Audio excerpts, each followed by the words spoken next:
اے بندو تم سب کے سب ننگے ہو، مجھ سے لباس مانگو، میں تمہیں لباس دوں گا، میں تمہاری ستر پوشی کروں گا۔ اے بندو تم سب کے سب گمراہ ہو، مجھ سے ہدایت طلب کرو، میں تمہیں ہدایت دوں گا۔ اے بندو تم رات دن خطائیں کرتے ہو اور اللہ رب العالمین تمہاری خطاؤں کو معاف کرتا ہے، الی آخر الحدیث۔ اسی طریقے سے حدیث ہے، مشہور حدیث ہے صحیح ہے میں، کہ اللہ رب العالمین رات کے آخری تیسرے پہر میں سمائے دنیا پر نچلے آسمان پر نزول فرماتا ہے، ایسا نزول جو اللہ کی شان کو زیب دیتا ہے، اور پکارتا ہے کہ ہے کوئی مصیبت کا مارا، ہے کوئی بیمار، ہے کوئی مصیبت زدہ، ہے کوئی بھوکا، ہے کوئی ننگا، ہے کوئی گنہگار، جو مجھ سے مانگے میں اس کی پکار سنوں، میں اس کی دعا قبول کروں، میں اس کے گناہوں کو بخشوں۔ انشاءاللہ گفتگو جاری ہے، ایک مختصر سے وقفے کے بعد حاضر ہوتے ہیں۔ السلام علیکم ورحمۃ اللہ وبرکاتہ۔ آپ سے گفتگو چل رہی تھی کہ شریعت میں دعا کا لفظ دو معنوں میں استعمال ہوتا ہے، سوال اور طلب کے لیے، اور دعا کا لفظ عبادت کے لیے۔ اور اس سلسلے میں کچھ آیتیں آپ کے سامنے رکھی گئیں، آیات تو بہت سی ہیں، حدیث شمار سے باہر ہے، چند حدیثیں آپ کے سامنے پیش کی جا رہی ہے۔ مسند احمد ترمذی میں حضرت ابو ہریرہ رضی اللہ عنہ سے روایت ہے،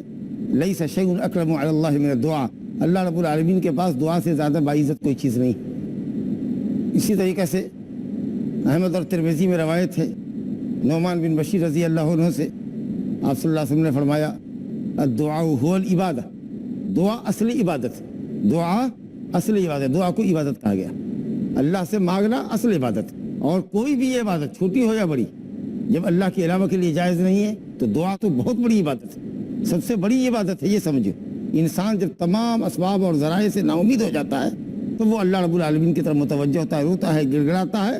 لگتا ہے دل نکال کے اللہ کے سامنے رکھ دے گا۔ جب ساری امیدیں اس کی منقطع ہو جاتی ہے تو کہیں کچھ امید بڑھ نہیں آتی، نظر نہیں آتی، تو وہ اللہ رب العالمین سے گریہ زاری کرتا ہے۔ تو جو اخلاص، جو تعظیم، جو محبت، جو ذلت، جو خاری اور جو گڑگڑاہٹ دعا میں آتی ہے سامنے، جب انسان زندگی سے مایوس ہو، اپنی اولاد سے مایوس ہو، ڈاکٹروں نے جواب دے رکھا ہو، تو اس وقت جو تواضع، ذلت، خاکساری اور گڑگڑاہٹ اللہ کے سامنے ہوتی ہے وہ اور عبادتوں میں کم ہی دیکھنے کو آتی ہے۔ تو کہا گیا کہ دعا تو بہت بڑی عبادت ہے، تو دیکھیے دعا کو عبادت کہا گیا۔ اسی طریقے سے امام بخاری رحمۃ اللہ علیہ نے الادب المفرد میں نقل کیا ہے، حضرت عائشہ رضی اللہ عنہ سے روایت ہے، نبی صلی اللہ علیہ وسلم سے پوچھا گیا ای العبادت افضل، یا رسول اللہ کون سی عبادت سب سے افضل ہے؟ تو آپ نے فرمایا دعاء المرء لنفسہ، آدمی کا اپنی ذات کے لیے دعا کرنا، اللہ تعالیٰ سے اپنی ذات کے لیے دعا کرنا، یہ افضل عبادت۔ اس طریقے سے آپ نے چند آیات اور چند احادیث کی روشنی میں یہ سمجھ لیا کہ دعا اپنی دونوں قسموں کے ساتھ، سوال اور طلب کے شکل میں یا دعا عبادت کی شکل میں، اور حقیقت یہ کہ دعا عبادت ہے اور ہر عبادت دعائے سوال اور طلب پر مشتمل ہے۔ تو یہ دونوں قسمیں اللہ سبحانہ و تعالیٰ کا حق ہے، اور اسی سے دعا کرنی چاہیے اور اسی کی عبادت کرنی چاہیے۔ اگر دعا میں شرک نہ ہو، غیر اللہ کو پکارنا اگر شرک نہ ہو، تو زمین پر کوئی شرک ہے ہی نہیں، بلکہ کسی بھی عبادت میں شرک کرنے سے زیادہ سنگین شرک غیر اللہ سے دعا کرنا ہے اور غیر اللہ سے امیدیں رکھنی ہیں ایسے کاموں میں جن کاموں پر اللہ کے سوا کوئی قادر نہیں۔ اور جیسا کہ میں نے آغاز کلام میں کہا تھا کہ دنیا میں رائے شرک کی سب سے بڑی شکل اور سب سے بڑی قسم یہی ہے کہ لوگ اللہ کے علاوہ کو پکارتے ہیں اور اللہ کے علاوہ کے ناموں کی دہائی دیتے ہیں جب وہ مصیبت میں گرفتار ہوتے ہیں، جب وہ بیمار ہوتے ہیں، پریشان ہوتے ہیں۔ لہذا اگر غیر اللہ کو پکارنا شرک نہ ہو تو دنیا میں کوئی شرک ہے ہی نہیں، یا شرک نام کی کوئی چیز ہوگی ہی نہیں۔ مشرکین شرک کرتے تھے انبیاء کو، اولیاء کو، اور اسی طریقے سے